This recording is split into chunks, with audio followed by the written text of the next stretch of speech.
예수님과 세 제자가 변화산에서 내려왔을 때에 산 아래에서 큰 소동이 벌어졌습니다. 귀신 들린 아이 하나를 놓고 무리와 제자들과 서기관들이 함께 있었고, 또 제자들과 서기관들 사이에 큰 논쟁이 벌어졌습니다. 14절에 보시면 이에 그들이 제자들에게 와서 보니 큰 무리가 그들을 둘러싸고 서기관들이 그들과 더불어 변론하고 있더라. 더불어 변론했다는 말은 논쟁을 하고 토론을 하고 있었다는 뜻입니다.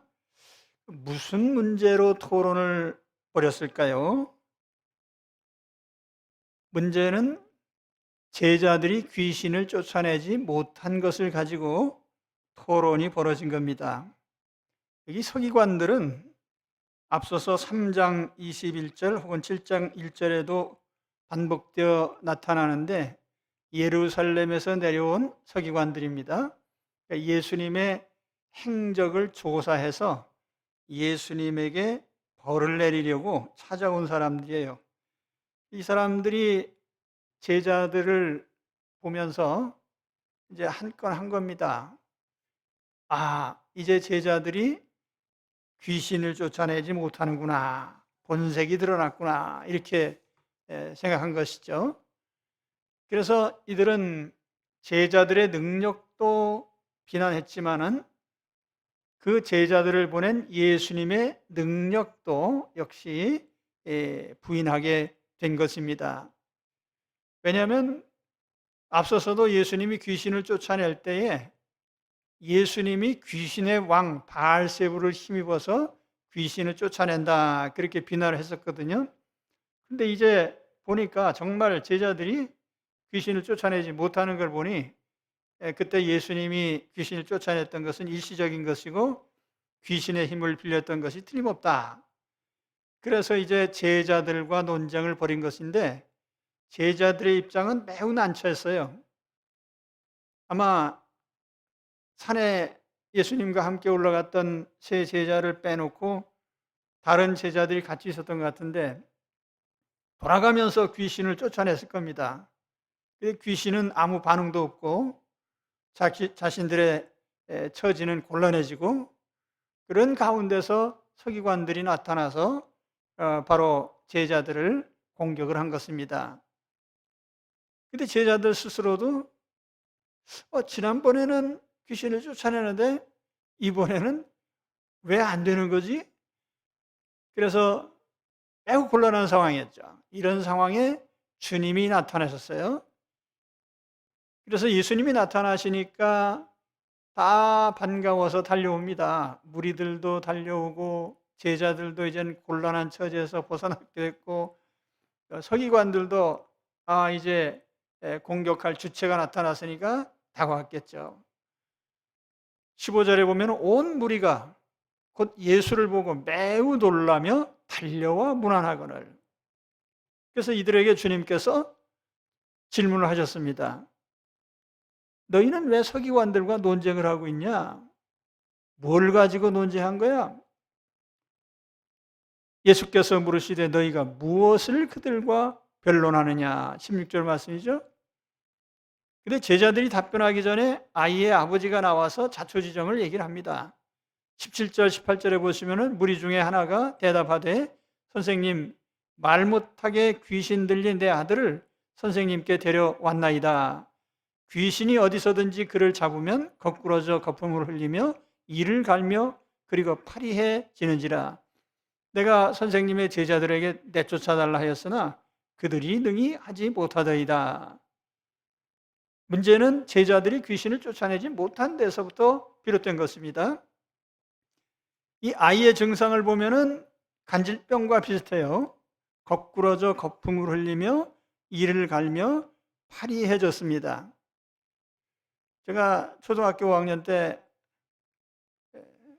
친한 친구가 있었는데 이 친구가 간질 증상이 있었어요. 매우 착하고 성품도 좋고 다 좋은 친구인데 공부하다 수업 시간에도 가끔 그런 증상이 나타나면 오늘 여기 말씀한 것 같은 똑같은 증상입니다. 쓰러져서 거품을 물고 뻣뻣해져 가고 그러면 아무도 제어할 수가 없어요. 근데 오늘 말씀에 나오는 이 아이의 형편을 보면은 귀신이 들렸습니다. 이렇게 귀신 들렸다고 판단한 이유는 22절에 나오죠. 귀신이 그를 죽이려고 불과 물에 자주 던졌나이다. 그러니까 본인의 의사와 상관없는 행동을 하게 된 거예요. 그래서 어떤 책에 보니까 이 아이의 증상을 이게 루나틱이라고 이렇게 번역을 했는데 뭐 미쳤다, 정신이 나갔다 그런 뜻이죠.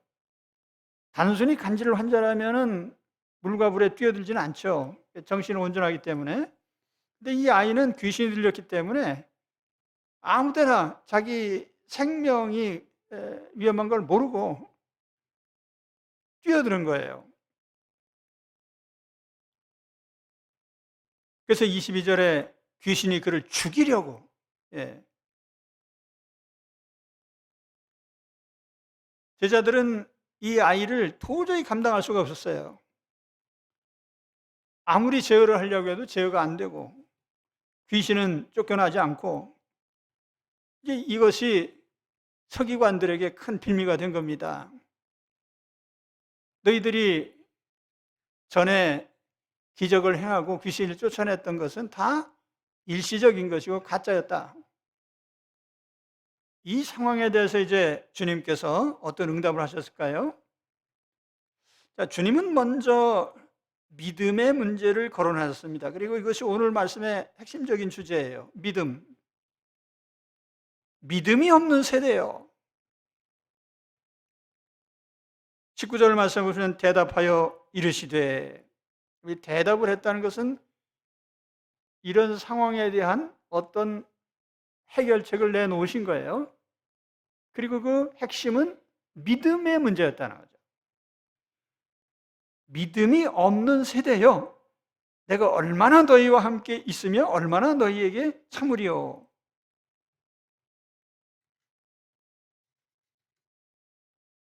믿음이 없는 세대라고 하는 이 문구가 굉장히 중요한 의미가 있어요. 호게네아 아피스토스. 아피스토스라는 것은 피스토스가 믿음인데 아라는 부정사가 붙어서 아피스토스 그러면 불신앙이죠. 게네아라고 하는 것은 제너레이션입니다. 믿음이 없는 이 세대 사람들. 최근에 우리 대한민국의 종교 인구를 보면 전 국민의 56%가 무신론자입니다. 그래서 제가 어느 통계를 보다가 깜짝 놀랐는데, 우리 한국이 굉장히 변했구나. 그러니까 예전에 불교라든지 어떤 하여튼 미신이다, 전통 종교라든지 아니면 기독교라든지 이런 종교 인구가 압도적으로 많은데 지금은 무신론이 거의 60%에 육박하는 거예요. 젊은 세대가 신앙이 없습니다. 믿음이라는 말, 신앙이라는 말이 사실은 젊은 세대에서는 이제 멀어진 거예요. 근데 주님께서 특히 화를 내신 것은 제자들이에요. 내가 얼마나 너희와 함께 있으며 얼마나 너희에게 참으리오라고 한 이 구절 속에는 제자들을 향한 너희와 함께, 너희에게 참으리오. 휴마스, 휴몬, 너희에게.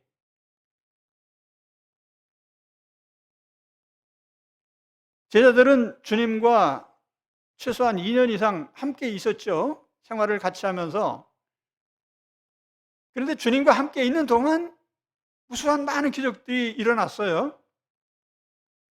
주님이 없는 동안 제자들은 아무것도 못한 거죠. 주님이 곁에 계시면 기적이 일어나고 주님과 떨어지면 아무 일도 하지 못하고, 물론 그들이 일시적으로 둘씩 파송받아서 기적을 행하고 한 적은 있지만은 그땐 특별히 주님께서 그들에게 어떤 능력을 주셨던 것이고, 그런데 현장에서 보니까 제자들은 아무것도 하지를 못한 겁니다. 근데 주님은 그 문제의 핵심이 믿음에 있는 것으로 봤어요. 사실 주님이 곁에 계시든지 안 계시든지 그건 귀신을 쫓아내지 못한 직접적인 원인은 아니에요. 그 제자들 속에 주님을 의뢰하는 믿음이 없었던 것이, 그것이 이제 핵심적인 문제인 것입니다. 사실 모든 능력은 제자들이 갖고 있는 게 아니라 주님께 있고, 제자들은 그 주님을 믿고 의지하는 데서부터 능력이 나타나게 돼 있죠. 그건 항상 그래야 되는 겁니다. 그런데 제자들은 오해를 한 거예요. 자신들이 어떤 기적을 행하는 능력이 뭐 주머니 속의 물건처럼 자기들이 갖고 있는 걸로 생각을 했어요. 그러니까 언제든지 이런 일은 일어날 거야 라고 생각했는데 귀신이 쫓겨가지 않는 거예요. 물론 이들이 예수님의 이름을 빙자했는지 그건 여기 언급이 되고 있지 않지만은 아마 그럴 가능성이 있죠. 예수의 이름으로. 근데 사실 그들의 마음속에 자기 자신들은 예수님을 의지하고 그 주님이 주시는 능력으로 일을 해야 된다는 사실을 잊고 있는 거예요. 그러다 보니까 자기들의 어떤 가지고 있는 능력을 통해서 뭔가 행하려고 했는데 아무 일도 일어나지 않은 거죠. 능력은 오직 주님께 있습니다. 그리고 제자들은 언제나 능력을 주시는 주님을 의지해야만 되는 거예요. 우리가 어떤 믿음 문제를 거론할 때, 믿음이라고 하는 단어는 추상명사예요. 눈에 보이지도 않고 뭐 실체가 없어요. 그런데 조금 더 우리가 다른 말로 표현한다면 관계라고 할 수도 있습니다. 주님과의 관계가 어떠하냐? 주님을 절대적으로 신뢰하고 주님께 맡기는 그런 관계가 되어야 되는 거거든요. 그런데 이러한 관계가 끊어진 상태에서 무엇인가 자기 힘으로 행하려고 하니까 안 되는 거죠.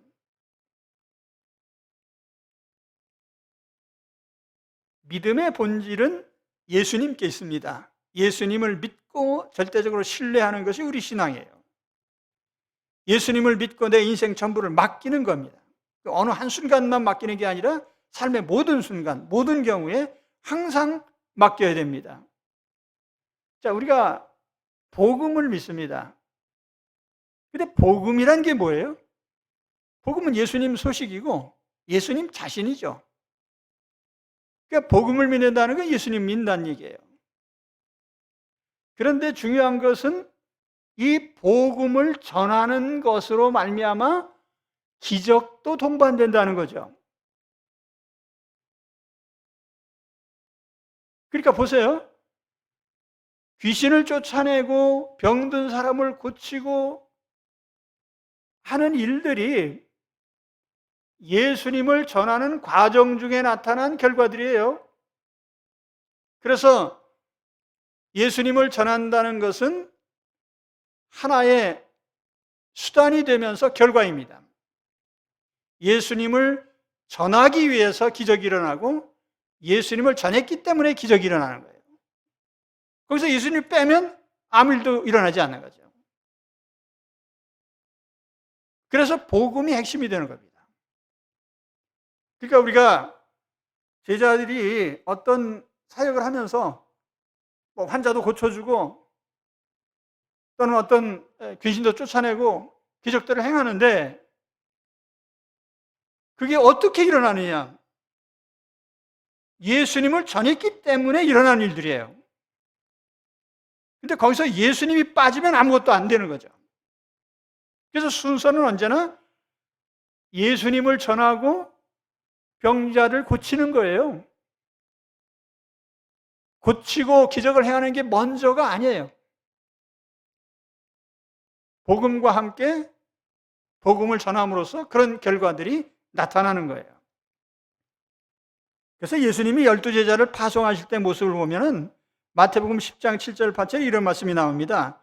가면서 전파하여 말하되 천국이 가까이 왔다 하고 병든 자를 고치며 죽은 자를 살리며 나병한 자를 깨끗하게 하며 귀신을 쫓아내되 너희가 거저받았으니 거저주라. 근데 여기서 맨 먼저 해야 될 일이 뭐냐면 천국이 가까웠다는 거예요. 천국이 가까웠다는 이 말은 천국의 주인이신 예수님이 가까이 왔다 그 말이에요. 그래서 예수님을 전하는 그것이 핵심이고 그것에 따라서 여러 가지 기적의 결과들도 동반된 겁니다. 그러니까 하나님의 교회는 언제나 예수 그리스도를 가지고 있느냐, 예수 그리스도가 없느냐, 거기에 따라서 모든 것이 달라지는 거예요. 오늘 우리의 개인적인 삶에서도 내가 예수님을 소유하고 있는가? 거기서 모든 기적도 일어나고 귀신도 쫓겨나가고 하는 것입니다. 재미난 얘기가 사도행전에 보면 스게바의 아들들이 예수님의 이름을 빙자했어요. 내가 예수님의 이름으로 하고 이름만 빌려서 귀신에게 무슨 마술사처럼 명령했더니 귀신이 다 알거든요. 내가 예수도 알고 바울도 안 된 넌 웬 놈이냐.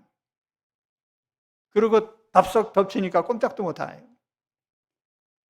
귀신이 우리가 예수님을 모시고 행하는지 예수님의 이름만 빙자하는지 알고 있단 말이에요.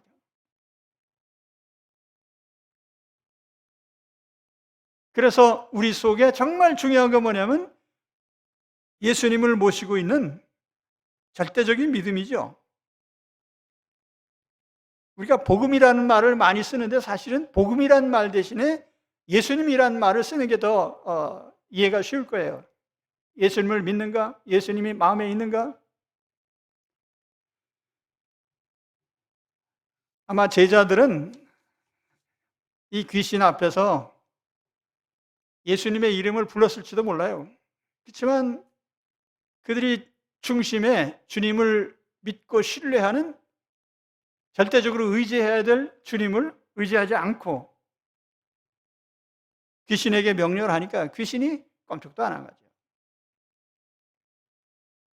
여러분, 우리의 삶에서, 내 인생에서, 내 마음에서 예수님을 빼면 아무것도 일어나지 않습니다. 항상 명심하셔야 돼요.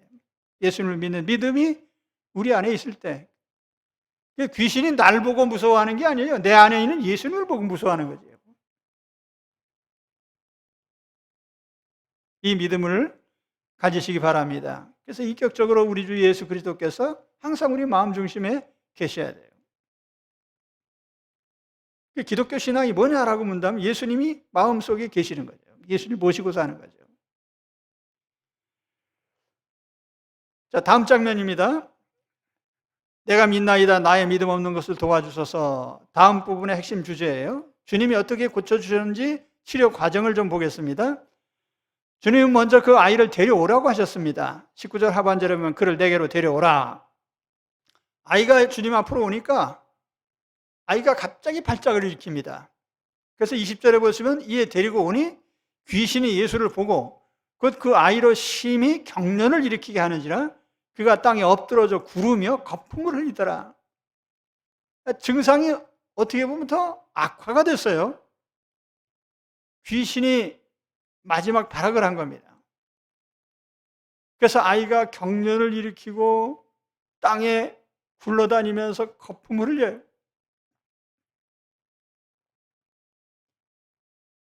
이 장면을 보면서 무리나 제자들은 의심했을 겁니다. 이거 뭐야 이거 고쳐지는 게 아니라 오히려 아이가 더 심해졌네.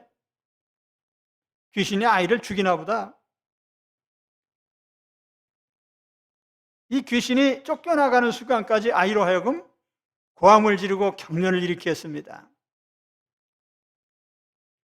그래서 귀신이 쫓겨난 후에 무리들이 아이가 죽었다고 그렇게 얘기를 했어요. 자, 이런 상황에서 주님은 아이의 과거 형편을 다시 한번 물으십니다. 아이가 얼마나 오랫동안 귀신에게 고통을 당했는가? 21절에 보시면 예수께서 그 아버지에게 물으시되 언제부터 이렇게 되었느냐 하시니 이르되 어릴 때부터니이다.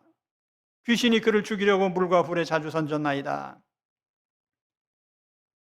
어떻게 보면은 지금 귀신이 막 발작을 시키고 아이가 심각한 상황에 지금 빠져 있는데 주님께서는 오히려 여유로우신 모습이죠. 언제부터 이런 증상이 나타났냐? 그리고 질문을 하신 겁니다. 어려서부터 그렇습니다. 아버지로서는 마음 아픈 고백이죠. 사랑하는 아들이 번번이 죽음에 뛰어드는 것을 이제껏 계속 감당하면서 지켜봐야 했습니다. 그래서 이 아이의 아버지가 다시 한번 그 마음속에 맺혀있는 그 얘기를 하는 거예요. 21절 하반절에 보시면 그러나 무엇을 하실 수 있거든 우리를 불쌍히 여기사 도와주옵소서. 무엇이든지 조금이라도 좀 나아진다면 그 조치를 좀 해주세요. 우리를 불쌍히 여기사 우리를 도와주옵소서. 이 원문상에 보면은 휘민, 헤마스, 헤민 2인칭 복수형 인칭 대명사가 반복으로 나타납니다. 우리라고 한 것은 이 고통을 당한 것이 아이의 아버지뿐 아니라 가족들이 함께 당하고 있다는 걸 보여주고 있어요. 이 아이 하나가 이렇게 심각한 상태에 빠진 것으로 말미암아 온 가족이 이제껏 그 아이가 어려서부터 여태까지 계속 고통을 받은 거예요. 그러니까 아이 아버지가 하소연을 한 겁니다. 선생님, 작은 일이라도 좋으니까 뭐 좀 하나 나아질 수 있는 방법이 있으면 좀 조치를 취해 주세요. 그래서 이렇게 할 수 있거든이라는 말을 한 거예요. 할 수 있거든.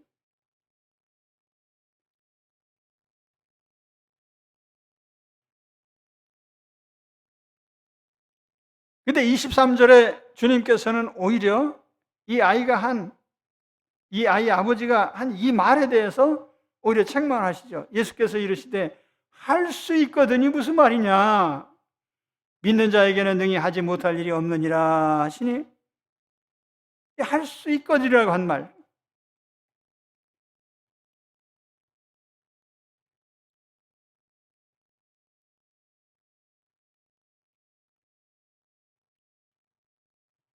할 수 있거든이라고 하는 최소한의 요청을 했을 때에 주님은 이 판이라고 하는 판타두나타 모든 것을 할 수 있다 이렇게 말씀을 하셨어요. 할 수 있거든.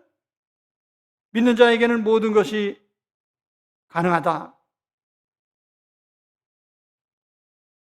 바꿔서 말하면 나는 가능해. 그러니까 나를 믿고 의지한다면 너도 모든 일이 가능할 거야. 이제 그런 뜻의 말씀이죠. 자, 우리는 종종 믿음의 영역에 대해서 의심을 하죠. 도대체 내가 어디까지 주님을 믿어야 할까? 예수님께서 내 인생에 어디까지 관여하실까? 자, 예를 들어서 우리가 자녀들을 위해서 기도합니다. 그러면 자녀들의 어떤 문제에 대해서 기도를 하십니까? 영혼 문제요? 정신적인 문제만 관여하실까요? 건강 문제도 도와주실까요? 취업을 하든 돈벌이를 하든 재산 혹은 승진, 대인관계 다 관여하실까요?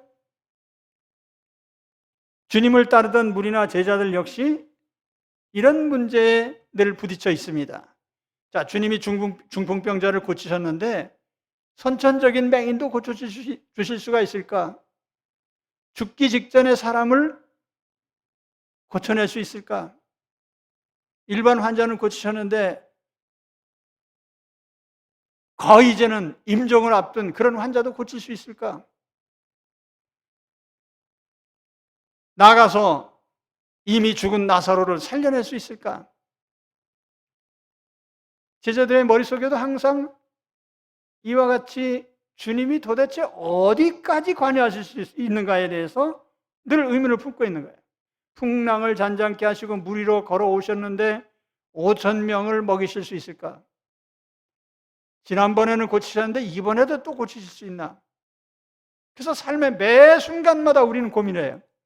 주님이 내 삶에 어디까지 관여하시고 어디까지 도와주실 수 있나? 오늘 내가 직면하고 있는 나의 은밀한 고민에 대해서 한번 생각해 보세요. 지극히 사적인 부분까지 주님이 나의 이런 문제까지도 해결해 주실 수 있을까? 오늘 그런 문제가 있습니까? 내 손으로 할 수 있는 건 다 내가 하고 내가 할 수 없는 어떤 극단적인 것만 주님께 부탁하는 거예요?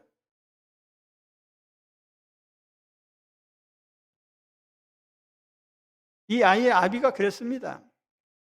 자, 예수님이 귀신 쫓아내셨다는 얘기는 들었어요. 근데 오늘 내 아이에게 들린 이 귀신도 쫓아내실 수 있을까? 그런 아이의 아버지의 그런 적은 믿음이 무엇을 하실 수 있거든이라는 말로 표현이 된 겁니다. 이 알라, 그러나라는 말로 시작이 돼요. 알라 에이티 두메, 무엇을 하실 수 있거든. But if you can do anything, 뭔가 하실 수 있다면 이런 문제까지도 해결해 주실지는 모르지만 부탁은 드립니다. 자, 우리가 주님을 어디까지 믿고 어디까지 맡깁니까? 내가 생각하는 이상으로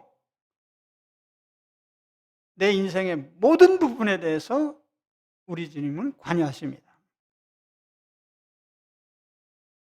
그러니까 주님께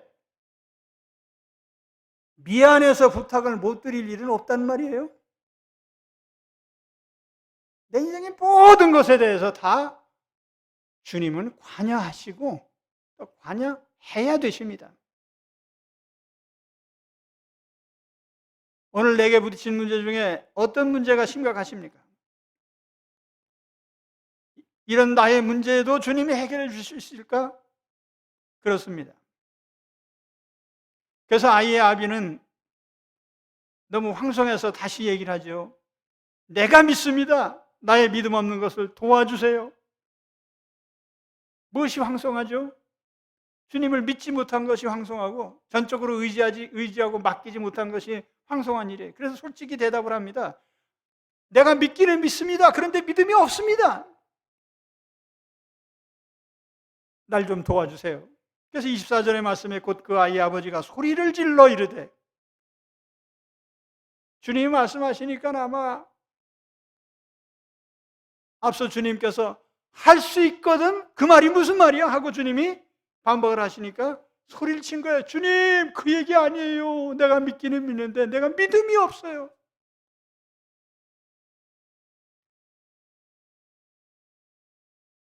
저는 이 사람의 고백이 성경 전체의 고백이고 우리의 고백이라고 생각합니다. 내가 믿나이다. 피스티오, 나는 믿어요. 나는 예수 믿는 사람입니다. 믿고 거듭났습니다. 하나님 자녀입니다. 그런데 믿음이 없습니다. 아무리 믿음이 좋다고 자부하는 사람도 실상은 겨자씨만한 믿음도 없는 겁니다. 그래서 우리는 주님 앞에 솔직히 고백해야 돼요. 나의 믿음 없는 것을 도와주세요. 원문의 어수는 이렇습니다. 도와줘요, 나를, 내 불신앙을. 나 좀 도와주세요. 내 불신앙을 좀 도와주세요.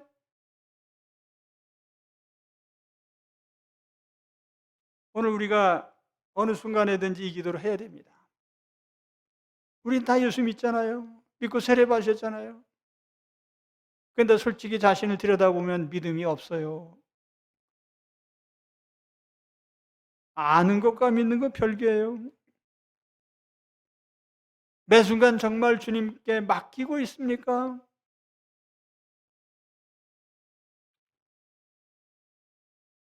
주님의 치유는 너무나 단순하죠. 귀신에게 명령하셨어요. 25절에 보면 예수께서 무리가 달려와 모이는 것을 보시고 그 더러운 귀신을 꾸짖어 이르시되 말 못하고 못 듣는 귀신아, 내가 네게 명하노니 그 아이에게서 나오고 다시 들어가지 말라. 귀신의 이름이 뭔지 몰라요. 귀신이 아이에게 말을 못하게 하고 듣지 못하게 했기 때문에 말 못하고 못 듣는 귀신, 이렇게 이제 부르셨죠. 귀신이 아이에게 너무너무 못된 짓을 한 거예요. 듣지도 못하게 하고 말도 못하게 하고 물불 가리지 않고 뛰어들게 하고, 그래서 주님이 명령하신 겁니다. 그 아이에게서 나와! 그리고 다시 들어가지 마라. 주님이 명령하실 때 귀신은 마지막 발악을 합니다. 그래서 26절에 보시면 귀신이 소리 지르며, 아마 아이의 입을 통해서 고함을 친 것 같아요. 아이로 심히 경련을 일으키게 하고 나가니 그 아이가 죽은 것 같이 되어 많은 사람이 말하기 죽었다 하나. 이렇게 귀신이 발동을 하고 나가니까 사람들이 이제 아이가 죽었네. 왜냐하면 미동도 안 하고 가만히 있으니까 그렇게 발작을 하고 뒹굴 거품을 물고 소리치고 그렇게 하더니 이제는 잠잠해요.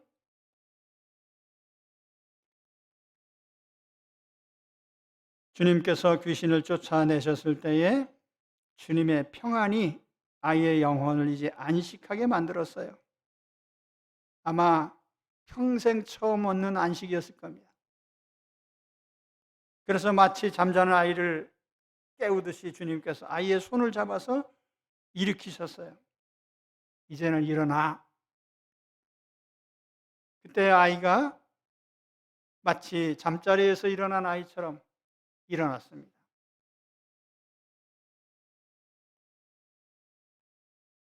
예수께서 그 손을 잡아 일으키시니 이에 일어서니라. 할렐루야. 우리 주님을 찬양합니다. 우리 주님은 하나님이십니다. 사탄과 귀신을 멸하러 오셨어요. 주님을 믿고 의지할 때에 주님께서 기적을 행하십니다.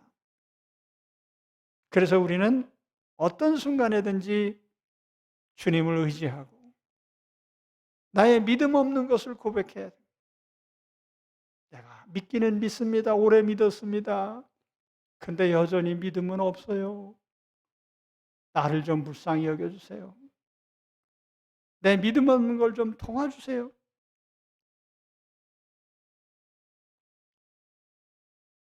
오늘 우리 항상 이 기도를 잊지 마시기 바랍니다. 나는 믿습니다.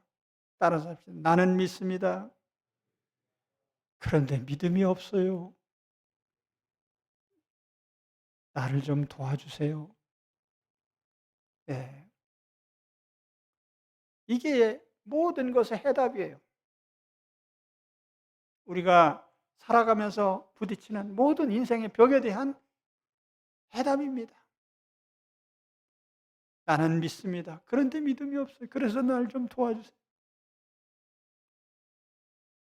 다음 장면은 이 부분에 대한 결론이라고 할 수 있습니다. 불가능 앞에서 내가 할 일은 오직 기도뿐입니다. 마지막 장면은 제자들이 질문하는 장면이죠. 집에 들어가심에 제자들이 조용히 묻자오되 우리는 어찌하여 능히 그 귀신을 쫓아내지 못하였나이까. 원문상의 문구들을 보면은 상당히 재밌는 면들이 있어요. 집에 들어가심에 제자들이 조용히 묻자오되, 그때까지 궁금하긴 했는데 참은 것 같아요. 왜냐하면 공개적으로 질문하기엔 너무 창피해서요. 귀신을 돌아가면서 망신당했잖아요. 그러니까 그 얘기를 다시 꺼내서 공개적으로 질문하는 건 좀 그렇고 집에 들어가셨을 때 질문도 크게 하지 못했어요. 조용히 물었어요. 예. 근데 우리는 왜 못 고쳤나요? 근데 여기 재미있는 것은 여기 우리는이라고 했죠? 그 제자들. 어찌하여 능히 그 귀신을 이 그 귀신이라고 하는 헬라어가 이제 인칭되면서 아우토를 썼는데 그러니까 그 귀신이라고 이렇게 지목한 것은 제자들 생각에 귀신이 여럿 있는데 가장 고약한 귀신을 만난 것으로 생각한 거예요. 그러니까 감당치 못할 귀신을 특별히 만난 걸로 생각을 했는데 사실은 귀신은 다 똑같은 귀신이지 뭐 귀신에 뭐 등급이 있는 건 아니에요. 우리는 왜 그 귀신을 쫓아내지 못했을까요? 이 질문에 대해서 주님은 오직 한 가지요. 이르시되 기도 외에 다른 것으로는 이런 종류가 나올 수 없다. 귀신이 뭐 약하든 강하든 어떤 귀신이든 기도해야지. 자, 앞서 믿음 얘기했잖아요. 믿음이 핵심이다. 근데 그 믿기 때문에 우리는 주님께 부탁을 드리는 겁니다. 사실 믿음과 기도는 한 덩어리죠. 기도는 믿음의 필연적 결과입니다. 믿는 만큼 기도해요. 믿지 않으면 기도하지 않아요. 그래서 우리 마음의 믿음이 기도로 언제나 드러납니다. 제자들은 주님을 믿고 의지하지 않았어요. 그렇다고 해서 제자들이 예수님을 구주로 믿지 않았다 그런 말이 아니에요. 삶의 어떤 영역에서 주님을 의지하지 않았단 말이죠. 그러니까 우리가 아까도 말씀드렸잖아요. 주님이 내 인생에 어디까지 관여하시나. 세세한 부분에서 큰 일까지 모든 일에 관여하심을 우리가 알고 있다면 세세하고 작은 일부터 큰 일까지 다 주님께 맡기고 의지할 겁니다. 그리고 그때마다 우리는 주님께 부탁을 드릴 거예요. 일이 잘 돼도 부탁을 드려야 되고 일이 안 돼도 부탁을 드려야 돼요. 그게 기도인 거죠. 믿음은 예수님이 내 인생의 구주이심을 믿고 예수님께 내 인생 전부, 내 생명과 삶, 현재와 영원, 미래까지 다 맡기는 것이 믿음이에요. 그래서 매 순간 우리는 우리의 믿음의 부족을 느끼면서 도움을 요청해야 돼요. 주여 나를 도와주세요.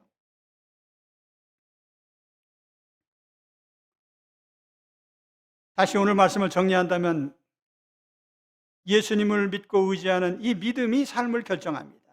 믿음이 기적을 일으키죠. 그런데 문제는 우리는 항상 믿음이 부족하다는 거예요. 믿음이 없는 것 같이 너무너무 믿음이 없어요. 그러니까 항상 믿음이 중요한데 믿음이 없으니 어떻게 해야 돼? 그러니까 항상 기도하는 거예요.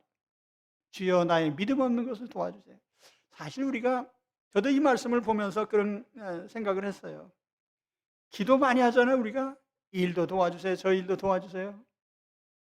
근데 그때마다 우리가 정말 느끼고 깨달아야 될 것은 내 믿음 없는 걸 좀 도와달라는 기도를 반드시 해야 되겠다. 그러니까 모든 기도에 그래요. 내가 알기는 알아요. 뭐 교리도 알고 성경도 알고 뭐 주님을 의지해야 되는 거 아는데 근데 믿음이 없단 말이에요. 그러니까 항상 기도가 병행돼야 되는 거예요. 그래서 주님이 제자들에게 얘기한 겁니다. 너희가 믿지? 그런데 기도해야 돼. 기도 안 하고 이런 일은 될 수가 없어. 다시 말하면 믿는다면 기도해야 된다 그 말이죠. 믿는다면 기도해야 돼. 기도 안 하면서 믿을 수는 없는 거예요. 믿음이 부족하고 믿음이 없으니까.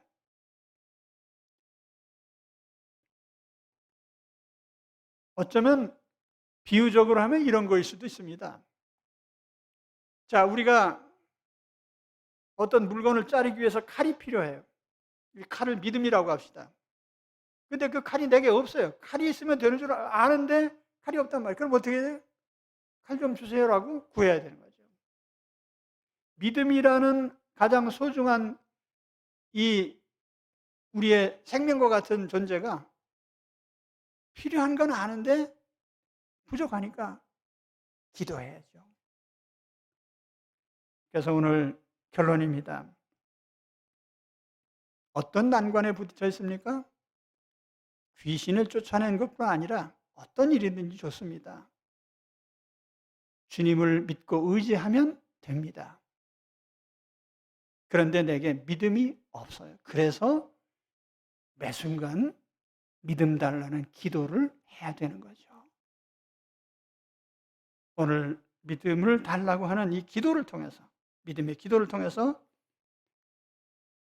내가 부딪힌 모든 문제들을 풀어가시길, 매 순간 어느 것이든 믿고 기도하는 중에 풀려지기를 주의 이름으로 축원합니다. 기도하겠습니다.